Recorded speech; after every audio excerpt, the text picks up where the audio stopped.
We're going to be 2 months into this as of tomorrow, and barring some kind of news of some sort on the hockey front, this is the last video I'll do on this channel for today, other than the live stream on Patreon, which I'll figure out an exact time on that pretty quick here because it's about 1 o'clock my time, so I better get a time up. And I apologize to patrons that I'm not as quick with those as I was. I think it's because we're doing so many live streams right now, and my hours are actually more full now than they were when hockey season was on. During hockey games, I could do up boards for the next days, and with hockey being on, that did my preview and review, and things were a lot easier. Even during the off season, there was always a lot of free agent signings. There's the draft. There was always these things that would drive a lot of traffic, and so I had a lot. There were days I could just relax. There were a lot of days I could just relax. I haven't had that for the last 60 plus days now. There just hasn't been that. And so there's some things there's some things I've been learning as I'm going through, like, just comments and the historical videos I've been doing. And the first thing I want to say is, apparently I hate everybody. So this is news to me, and this is something that's been going on back to the start of this channel about 4 years ago, where you name the team, I can tell you why people think I hate them. Anaheim, well, I did at one point. Yeah, I did. Arizona, because I do come down pretty hard about their lack of scoring. Boston, I'm not considered enough of a Boston fan by some Boston fans, because how dare I wear St. Louis during the Stanley Cup Finals? Who is this guy? He can't be a real Bruins fan. He's not wearing Bruins gear. And then Buffalo. Well, I've picked Buffalo to miss the playoffs every year. They have, but still, that's perceived as, you can't stand Buffalo. Clearly hates them. Calgary, well, as a Canuck fan, it's natural that Calgary fans would expect me to hate their team. But my God, that jersey's just gorgeous, isn't it? No matter what jersey they're wearing, it's fantastic. Carolina, I've been accused of the hate when I was talking about their lack of attendance before the storm surge, and the attendance got better, and they got an owner who seemed to have a better handle on how to run things. Chicago, well, that was well founded years back, but they won over my respect in 2015. That run was the one where I went, you know what, full on respect and golf claps and all that other wonderful stuff. And then, yeah, I could just go through all 31. I'm not going to do that, but basically that's the thing, is I hate everybody. And yeah, so it's a weird, like, for instance, the list I did this morning, like, you know what, I'm going to do this fun little John Druce, Alexei Yashin thing, and it's not a serious thing. And I don't think you should have picked that guy for this year. You should pick this. Okay, it's not really a serious thing. It's just a video I'm doing where I'm just talking about, hey, look at these guys who were big names that didn't produce in the playoffs that year. And yeah, some of them were young at the time, but it's still noteworthy because some of these guys were still looked at as potential flops. I look at Shane Doan after his first year in Winnipeg. There were people like, I don't know if this kid's going to be any good. And I heard that with Joe Thornton as well with Boston. And of course, it's easy to look back now and go, well, we knew they were going to be stars. No, there was plenty in the media and plenty of fans who went, this is another flop, another bad decision by Winnipeg. Another bad pick by Boston. Look at this, they had number one, they picked Thornton, and Thornton's just clearly not the guy. And yeah, lists to me are fun. It's just a fun thing. I like doing the lists. Those videos always get like a decent amount of views and attention, and they seem to generate subscriber numbers. So one thing that I look at, obviously, is where the subscriber numbers are. You'll see here, according to the data, I've gained 396 subscribers in the month of May. That's not bad considering there's been no hockey. Nothing's happened. April, I gained 1.7 thousand, and March 1.7 thousand. About half of that after the NHL shutdown. So that's not bad when you look at that and go, well, I've gained about 3,000 subscribers while there's been no hockey. So I'm very happy with those numbers, even though the actual viewing numbers are down. And obviously, across the whole platform, the financials are down. It just means I can't take any trips. So Yvonne and I are still looking at, we have a trip planned for August that's mostly paid for, but just looking at it, I don't see how we're going to be able to do it because it's in the States, and of course the border is closed, and I'm not sure when that opens. There's talks about opening it in June, but what they'll probably do if they open it in June is make it so that it's just for brief shopping trips across the border. It's going to be, what are you doing, how long are you going to be gone, and then if you're gone too long, then you're not in trouble, but they basically don't do it, kind of thing.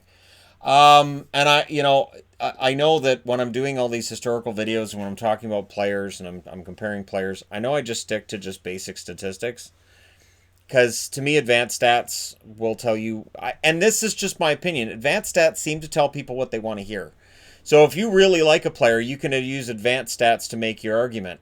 And sometimes you can use bad advanced stats and say, well, his stats this year weren't good, but he was deployed poorly. Here's the line he was on, and here's who he was playing against. I mean, you look at it, yeah, his numbers were bad, but look who he was up against. You can't expect his numbers to be good. And look at his line mates. And then on the vice versa, you'll see, well, his numbers are great. I mean, and he played against great players too. And look, his numbers are still really good. Well, wait a minute. Why was that guy bad against all those exact same players? And he gets off the hook, but this guy doesn't. So to me, advanced stats, I read them. I do pay attention to them. I do go through articles on them. But I'm still very meh on them because I look at this year in Winnipeg, Neil Pionk. Last year, his advanced stats with the Rangers were garbage. They were terrible. And this year with Winnipeg, he's been a much better player because he's being deployed differently. Ta-da! And sometimes a player just plays better in one city than he did in another. So, that's why sometimes a guy being traded is the best thing that can happen to him. One thing that I do tend to see in the comments, and I know for people who've been on the channel for a long time, you know this, but for others, my ambition's only this. There are people on YouTube who have visions of being in the media, visions of being on television, and not necessarily being a star, but being known and getting to the point where this is their career. My only ambition is the YouTube videos and being a YouTuber. That's it. I don't have any ambition toward as it was starting out. There were times where I thought, if I could get a spot on TSN or Sportsnet and just they could, that might help me get independent and make it so that I could do more videos and have more time. But once I was able to make this my full-time job, I didn't really have any reason to want to do that. One of the reasons is simple, is because if you work in the media, if you work for a network, they may very well say, well, Shannon, you've been talking about, for instance, the playoff series, the great series ones. They might look at that and go, those aren't really generating a lot of interest. So we want you to ditch that and we want you to talk about this instead. And it might be something I don't really want to talk about. Or it might be, this is really popular on YouTube right now with hockey channels, you need to do this. No. There are certain things that I know are really popular elsewhere, and I go, okay, good for them.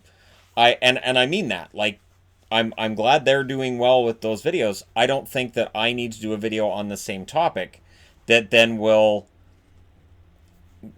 be perceived that, oh, he's piggybacking or anything like that. I'm not interested in that. So when I do my video series, when I'm talking about whatever I'm talking about, it's because that day it's what I want to do. Like, I'm going to do the Edmonton Calgary rivalry next, so Battle of Alberta. Rangers Tampa Bay is the video I'm going to do for the 2015 series. I've still got the Kings set up for the low points of their franchise. I've been doing that one the last couple of days because numbers have been really good. And again, one of the things I've been trying to do is make sure that I don't exhaust all of the video topics right away. That's why I only do like a redraft maybe once a week. I'm not doing the redrafts regularly because that doesn't make any sense. You have to kind of pace yourself a little bit. I kind of think of it the way that somebody writes a TV series, where you don't want to have all your best episodes in the first 2 or 3, and then all your great ideas are out, and then you're left with 20 more episodes where you're like, now what do I do? And with no hockey going on, and no draft, no off-season, anything, like I haven't been doing draft videos because we don't know who's drafting where yet. We don't know when the draft is yet. So until we've had some kind of draft lottery, until we know the draft order, I have no idea who's going to go where, because this draft is really, really deep. And so picking who's going to go where, I legit at this point would have no idea. And so until I know who's drafting where, and then I can get an idea of what they're looking for and what's most likely, I just have no idea. The one thing too that's been, and they seem to keep going up, is requests. And I get requests for numerous things, whether it's to appear on podcasts or, hey, can you advertise this for us? We'll pay you. There's a lot of that going on right now. And honestly, I really haven't had the time. My wife has seen very little of me over the last 2 months because of the amount that I'm doing and because of the amount she's doing. She made 127 surgical masks or surgical caps last week. So, she's been making the masks, which I've been talking about, but she's been making surgical caps as well for the hospitals, and it's a lot of work. And so at the end of the day, she's usually in a lot of pain, and so we just sit together, and I do the shoulder rub thing that husbands are supposed to do when their wife's in pain. Now, whether a wife does that for a man that's in pain, man's got the macho thing. You don't necessarily have to do that. Fine, I'll be fine. It's fine. It's just my back. I'm fine. But you know, it's been limited time that we've seen each other over the last couple of months. And so the way I see it too is that with me producing the videos and the content that people are consuming, and with even with the revenues being down, I like to think that there are times where, you know, some of the revenues that come in have helped her to be able to keep that up, because fabric's not cheap. There's certain fabrics she has that have cost up to $28 a meter that she's been using. So it's not cheap. Some of it's been $6 a meter that she's been getting lately, but that's basically just kind of regular everyday patterns. So the hockey ones that I've been posting, you know, pictures of and stuff, it's generally not cheap fabric, and they're fabrics she had been holding on to with the idea of making curtains or some kind of quilt or something for me. Curtains for the set, for instance. I've got curtains for the set as it is. We just haven't got those up. We'll probably get those up at the end of this month when we do the revamp. And when I do the revamp, somebody suggested maybe I do like a live stream during that. That's going to be the most boring live stream ever. That would be a really boring live stream. It just literally is going to be me setting up the racks and then moving jerseys around, and trying to make sure that there's enough space. The plan I have is to have it done again where all the teams are together. So I've got like this whole Adidas rack right here, which is great, but I want to have all the teams together again and have it where I know absolutely where everything is. So this dresser would come out. I've got a dresser in this corner that would come out because it'd be empty. I've already been working on emptying it already.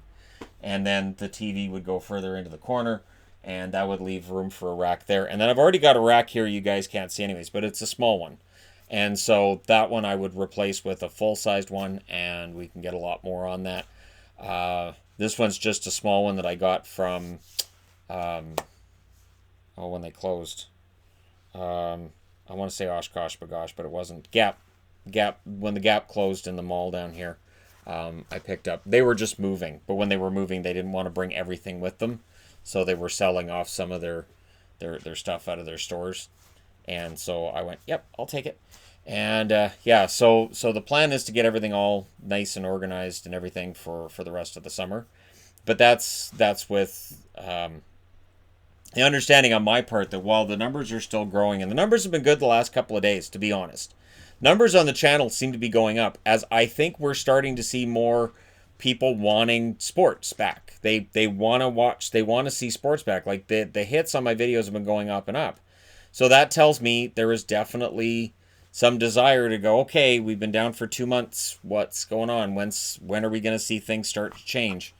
So I'm in that as well. And keep in mind that while I'm arguing there's no reason for the NHL to have to cancel, and I've said this before recently, if the NHL does just cancel, makes things way better for me, because then you have the draft at the right time, you have free agency at the right time, you don't need to delay anything, and everything can just happen when it was supposed to. The fact that everything's been pushed back tells me that no, they're not deciding on whether or not to cancel. There are definitely lawyers sitting down and discussing this, the NHLPA discussing it with the NHL and what they're going to do. And as I've been saying as well recently, when they make the decision, I'll be here. We're up to forever for me here. One thing too I want to throw in is that I was outside the other day, and it's been beautiful around here lately. They're talking about lifting some restrictions locally here, and making it so that, the provincial parks will all be open again, and just, some stuff's going to start opening, which is good. The numbers have been pretty good in BC. The plan I have is to have some kind of local meetups at some point this summer, but it's probably going to be where I'm doing them through invites. So it's going to have to be where I'm inviting only, because if I put out an event right now and I said, all right, we're going to meet here, and at this time on this date, I think with how long a lot of people have been cooped up, and I would imagine there's a lot of guys out there too that really want to play street hockey right now, that I could show up and find 40, 50 people there. Because last summer we sometimes had 30, the summer before it was 20. I would think it is possible I could see 40 or 50. So odds are I'm going to keep those limited and small groups, and definitely try to do it that way once we get there. But it's not going to be this month. It's not going to be in May. That may very well be in June. But again, it's a matter of very slowly doing these things. And again, I can't have like a huge meeting where everybody's all bumping into each other and we're all standing there, and people be like, really, Shannon, you've been telling us this thing on the channel for the last 2 months. Now look what you're doing. So I'm very cognizant of wanting to make sure that it's done in a safe manner as well, to the point where I've thought about, maybe we don't have to play hockey. I guess we could play something else. But again, it's all up in the air about what we could do. We may just have like a meetup at a restaurant. And of course, restaurants are going to have all the distancing measures in place as well. So we would have to call ahead and plan that out and figure it out. But yeah, I'm anxious for this summer, and the last 2 months have been tough. But when I look and I see, well, let's see, that's 3.8 thousand over the last 2.5 months. That's not bad. That's pretty good growth, considering, once again, there hasn't been any hockey. So it's good growth when there's no hockey and you're still gaining. So thank you guys so much for that. I'm very grateful for everybody who's subscribed to the channel, watches the channel.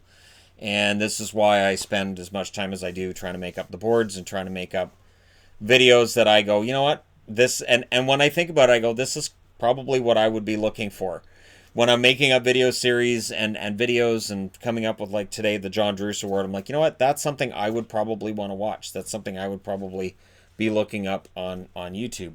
I don't generally watch hockey videos on YouTube, only because, I want to make sure I'm not second guessing myself, and I'm not trying to compare what I'm doing with anybody else. I want to make sure that I'm when I'm making up video ideas and I'm making up boards, that it's based on what I'm thinking of for day-to-day stuff, and I am planning ahead.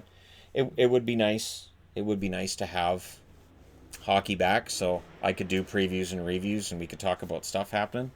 And here's to hoping it does happen. So yeah, thank you guys so much for all your support throughout this. It means a ton.